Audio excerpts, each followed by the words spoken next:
gentlemen, very warm welcome to the 17th Annual Manufacturing Leaders Summit. Here we are at day 2 of the Manufacturing Leaders Summit, and we are on air with Petra Velzeboer. Good to see you. Thanks for having me. Nice to see you again. Fantastic to have you over. So we spoke briefly in the build-up to this event, but tell us a little bit about what you're going to be speaking about. It's imminent, isn't it? It's coming up soon. Yes, soon. We're doing this quickly so that I can get on stage. So I'm speaking about resilient leadership and kind of vulnerability. This is a bit of a buzzword, but how does that actually apply in manufacturing and to leaders within this industry when there's so much uncertainty and change? Interesting. So this is very much around technology and sort of distractions with technology and how it can be quite overbearing sometimes. How does that sort of translate to a manufacturing environment? Because I assume you speak to quite a lot of companies within industry. So what are some of the challenges there that you found?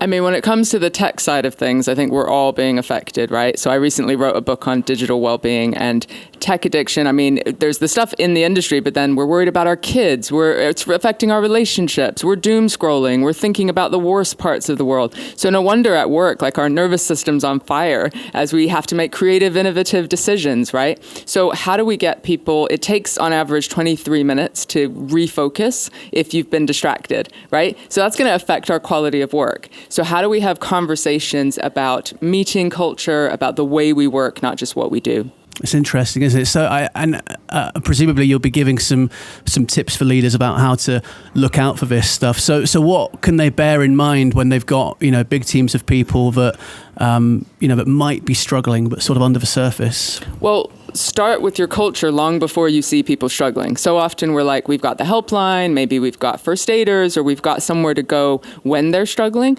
But as you know, like that buildup is going long before. So I want to just challenge what we think poor mental health looks like, because actually our highest performers could be the ones struggling, right? But they're just really good at covering it up. So we've got to be checking in on people effectively, but also leading by example, right? What does that look like in practice? How do we open up about how we're investing in ourselves and then challenge our teams to do the same? Yeah, sure. That's very much got to come from leadership, right? Yeah, absolutely. Look, we hear quite a bit about how mental health has come a long way in the workplace.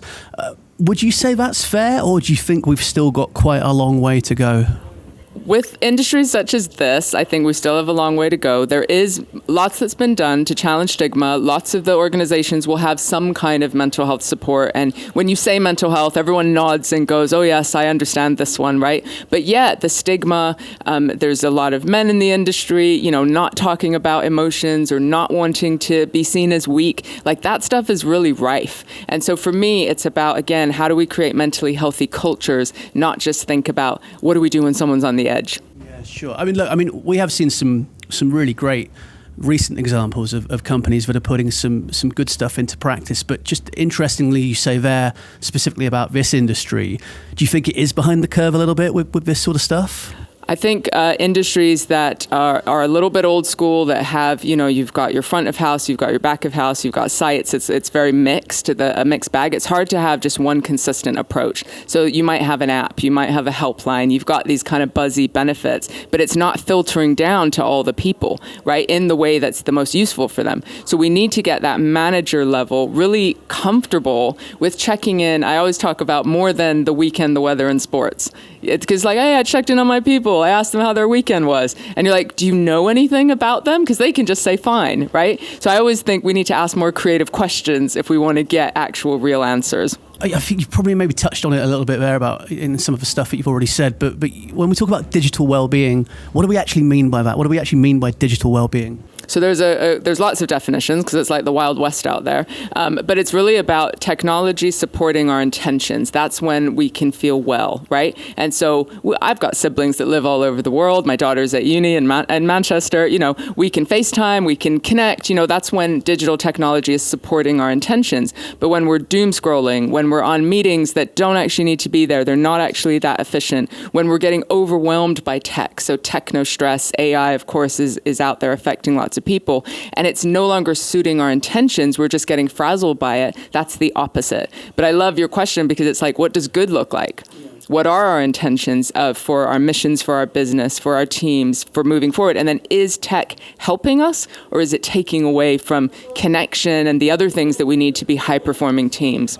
Yeah, I'm sure some challenging thoughts for the people that are going to be listening to your keynote in just a moment. But before we let you go, I'll just get your thoughts on why you think events like this are so important, getting people around the table and discussing things. Why do you think they're important for industries like this in particular? So getting together in person, but doing that right, is really crucial these days because we're more isolated, we're lonelier, we're disconnected. And I love the setup of this event because I've seen keynotes, I've seen panels, but also you've got these round tables where people are talking to each other. That's what people want. They don't just want to hear about the problems. We get together, we talk about the problems, and we have a cup of coffee or a glass of wine. We want to be like, what are the solutions? How are you struggling? How can we support each other? So it's been a great balance that I've seen, and I think that's what people are looking for. How do we get together and get out of our silos, because that's the challenge I'm hearing from lots of people, and solve some of this stuff together. Yeah, it's been a pleasure talking to you, Petra. Thank you very much. Thank you.